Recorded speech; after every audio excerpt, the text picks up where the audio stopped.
দর্শক, আমরা ফিরে এলাম একুশে রাতের আজকে আলোচনায়। আমরা আলোচনা করছিলাম পূর্ব নির্ধারিত বিষয় হিসেবেই আজকে যে ফেসবুকের এই বন্ধ হয়ে যাওয়া এবং এর ক্ষেত্রে বন্ধ হয়নি, কিন্তু যে বন্ধ হওয়ার এক ধরনের সাময়িক বন্ধের ঘোষণা, এটা এক ধরনের মানে পরিচ্ছন্নতা বলা যেতে পারে। মাহবুব শাকিলের মতে পরিচ্ছন্নতার জন্য কাজ করা। সামা, দুজনের আলোচনা শেষে আপনার কাছে কোনো প্রশ্ন নেই?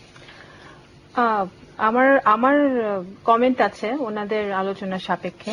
হ্যাঁ, শাকিল সাহেব যেটা বললেন যে ধর্মীয় মূল্যবোধ, হ্যাঁ অবশ্যই আমরা তো প্রত্যেকেই ধর্মীয়, আমাদের মূল্যবোধ আছে এবং আমরা একটা ইসলামিক দেশে বসবাস করি।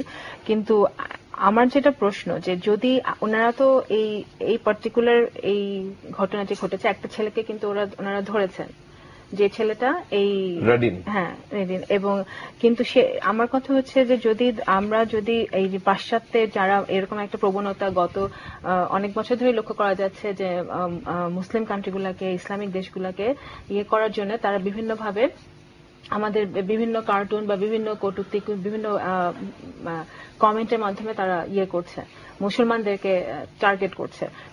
সেটা কিন্তু সরকার এবং সমগ্র শুধু সরকার না, আমি মনে করি সরকারের সাথে সকলেই কিন্তু একাত্মভাবে এটার বিরুদ্ধে কথা বলতে পারে।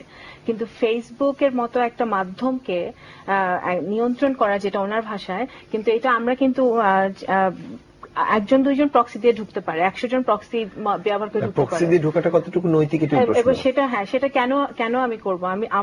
আমার সেটা করা নৈতিকতার প্রশ্নটা আছে, কিন্তু অনেকে তো এটা জানেও না, অতটুক হয়তো সেই ট্রেনিংটা, যে সার্ভিসটা সেটা নেই। এখন যেটা আমরা বলতে পারি সবাই মুস্তাফা জব্বার নন। না, আমরা এখনকার ছেলে মেয়েরা মোস্তফা জাফরের চেয়ে অনেক অনেক অনেক বেটার। আমাকে এই প্রক্সি শিখিয়েছে তারা। তারপরে ওনারা কিন্তু দুই জায়গায় দুই রকম এটার কারণ দেখিয়েছে। সেটা হচ্ছে এখন যেটা আন্তর্জাতিক ভাবে ওনারা বলেছেন যে এটা ধর্মীয় মূল্যবোধের একটা ব্যাপার, সেজন্য। কিন্তু আবার দেশে তারা একটা কারণ দেখেছে, এবং সেটা ওনারা টেকনিক্যালি আমাদের বিরোধী দলীয় নেত্রী বেগম খালেদা জিয়াকে নিয়ে এবং শেখ হাসিনা দুজনের। কিন্তু এই যখন তত্ত্বাবধায়ক সরকারের আমলে, এখন তাদের বিরোধী দলের নেত্রীর প্রতি ওনাদের দরদ বেড়ে গেছে, ফেসবুকে কার্টুন দিয়েছে। কিন্তু যখন এই তত্ত্বাবধায়ক সরকারের আমলে কিন্তু মঈনুদ্দিন ফখরুদ্দিনরা দুইজনের নামেই মামলা দিয়েছিল, হ্যাঁ। কিন্তু এখন একজনের মামলা সব উইথড্র হয়ে গেছে, আপনারা দেখেছেন কোর্টের মাধ্যমে। কিন্তু আরেকজনের মামলা কিন্তু সে যেভাবে থাকা সেভাবেই আছে। তো তখন কিন্তু তাদের এই ধরনের দ্বৈত নীতি আমরা দেখতে পাচ্ছি।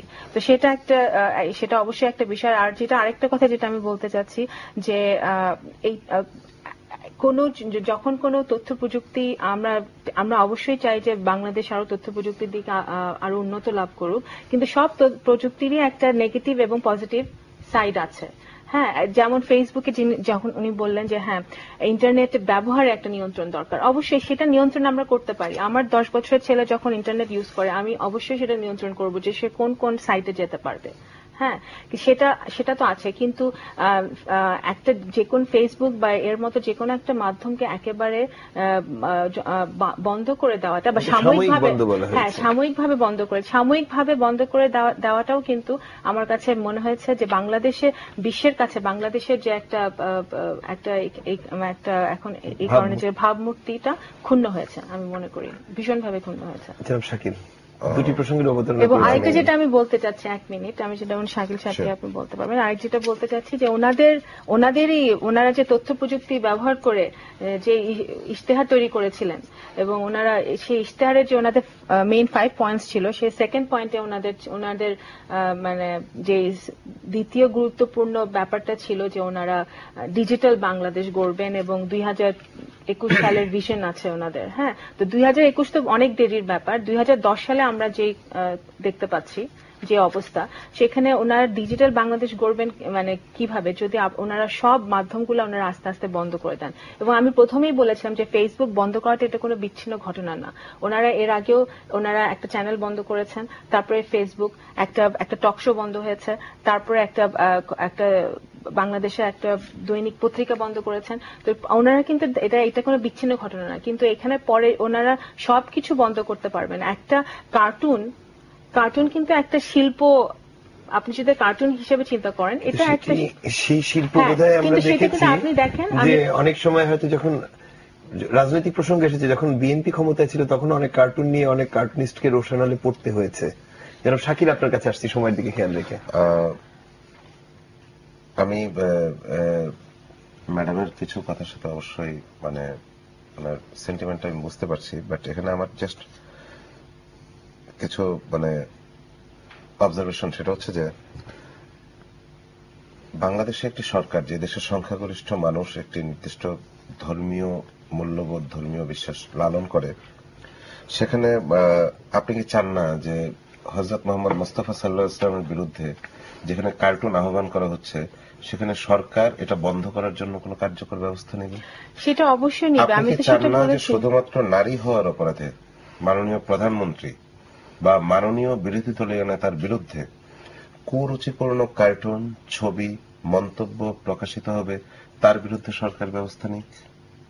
আপনি কি চান না যে আপনার 10 বছরের যে সন্তানটি আজকে ইন্টারনেট ব্যবহার করে, সেই ইন্টারনেট খোলার পর কিছু বিকৃত মানুষের বিকৃত রুচির বহিঃপ্রকাশ দেখবে, সেটার বিরুদ্ধে সরকার বা সেটা বন্ধ করার জন্য সরকার ব্যবস্থা নিক? এটা কি আপনি চান না?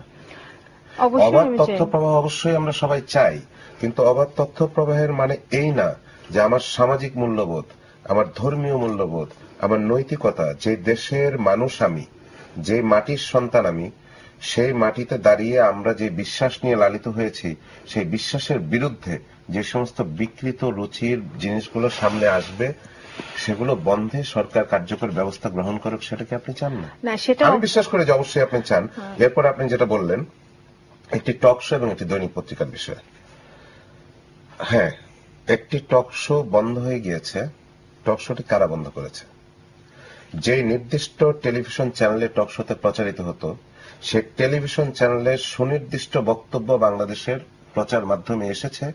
কি কি কারণে তারা সেই টক শো বন্ধ করেছেন, এখানে সরকারকে আপনি দায়ী করেন কিভাবে? দ্বিতীয়, আপনি একটি দৈনিক পত্রিকার বিষয়ে বললেন। একটি পত্রিকার বাংলাদেশের পত্রিকা ডিক্লারেশন পাওয়ার ব্যাপারে কিছু নির্দিষ্ট নিয়ম কানুন আছে, সেই নিয়ম কানুনগুলো মেনেই পত্রিকার ডিক্লারেশন নিতে হয়। সেই ক্ষেত্রে পত্রিকার প্রকাশক এবং পত্রিকার তথাকথিত সম্পাদকের মধ্যে দ্বন্দ্বের কারণে পত্রিকার প্রকাশক মামলা করেছেন সম্পাদকের বিরুদ্ধে, এবং আইন তার নিজস্ব গতিতে চলেছে। এখানে সরকার বিন্দু মাত্র হস্তক্ষেপ করেনি। কিন্তু আমরা যেটা জেনেছি যে ওই পত্রিকার প্রকাশককে সেদিন সারাদিন আটকে রাখা হয়েছিল, এবং আপনারা টেকনিক্যাল কারণে আপনারা যদি টেকনিক্যাল কারণে আপনারা তো ঘরে ঘরে চাকরি দেওয়ার দাবি করছিলেন, তাই না? ঘরে ঘরে চাকরি দেওয়ার দাবি আমরা করিনি, আমরা বলেছি কর্মসংস্থান। চাকরি এবং কর্মসংস্থানের মধ্যে পার্থক্য আছে, এবং এটি অনেক আগে নীলশ্রী চৌধুরী একটি কথা বলে গিয়েছিলেন যে বাঙালি যুবক চাকরি খুঁজে, সে কর্মসংস্থান খুঁজে না। আপনারা তো এই যে প্রকাশক এবং মালিকের মধ্যে যে দ্বন্দ্ব থেকেও থাকে, প্রকাশককে ধরে নিয়ে গিয়েছিল, এবং কালকে যদি অঞ্জন রায় আপনাকে সারাদিন কোন এক কারণে আপনার মোবাইল বন্ধ, আপনাকে পাচ্ছেন না, তার মানে কি উনি ধরে নেবেন যে আপনাকে ধরে নিয়ে গিয়েছে? এইটা তো প্রকাশকের কোনো দালিলিক প্রমাণ নেই। আমরা যে বিষয়টা নিয়ে তর্ক করছি এটি এখনো মানে ঠিক প্রসঙ্গের সাথে আসেনি, এবং এটা নিয়ে এখনো অনেক রকম তর্ক চলছে। সেক্ষেত্রে আমরা না, আমার একটাই কথা যে ওনারা যদি এটা দ্বন্দ্ব থেকেও থাকে, প্রকাশক এবং সম্পাদকের মধ্যে যদি কোন দ্বন্দ্ব থেকে থাকে, সেই দ্বন্দ্বটা আপনারা একটা পত্রিকার সাথে শুধু পত্রিকাটা না, একটা পত্রিকার সাথে অনেকজন লোকের জীবিকা জড়িত, সেখানে আপনারা তো পত্রিকাটা ওভাবে বন্ধ না করেও আপনারা সেটা আপনারা অ্যাড্রেস করতে পারতেন। প্রশ্নটা আমাদেরকে না করে আপনি প্রকাশককে করলে অনেক ভালো হয়। মোস্তফা জব্বার, আপনার কাছে আসছি। আমি আমার একটা বিষয় নিয়ে কথা বলতে চাই। এই মত প্রকাশের স্বাধীনতা এবং অন্যান্য বিষয় নিয়ে ইনি এখন বলছেন, তিনি যখন ক্ষমতায় ছিলেন, অর্থাৎ আমাদের বেগম খালেদা জিয়া যখন ক্ষমতায় ছিলেন, তখন কণ্ঠ কেমন ভাবে চেপে ধরা হয়েছে সেই প্রসঙ্গ এখন আলোচনায় আসতে পারে, আমি সেখানে যেতে চাই না। একটা বিষয়ে তিনি মন্তব্য করেছেন, ডিজিটাল সাংবাদিক মারা গিয়েছিলেন 5 বছরে। আমি যে জায়গাটায় ওনাকে বলতে চাই সেটা হচ্ছে, উনি বলছেন ডিজিটাল বাংলাদেশ কেমন করা হবে।